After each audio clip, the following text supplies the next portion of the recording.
Good day mga kapatid! Ako nga pala si Paul, ang kuya mo sa ministry.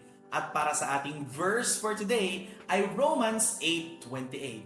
And we know all things work together for good to those who love God and to those who are called according to His purpose. Ito ang patunay na hindi lamang sa mabuting bagay kumikilos ang Diyos, ngunit sa lahat ng bagay, mabuti man o masama, ay pinagtagpi-tagpi ng Diyos para sa ikabubuti mo. Pero paalala, itong verse na ito ay para sa taong una, nagmamahal sa Diyos, at pangalawa, ay sa tinanggap ang hamon ng pagkatawag ng Diyos sa Kanya. Kaya mga kapatid, huwag tayong bibitaw sa kahit anumang pinagdadaanan natin, bagkus magtiwala na sa lahat ng bagay ay kumikilos ang ating Diyos. Follow and subscribe naman dyan. God bless everyone!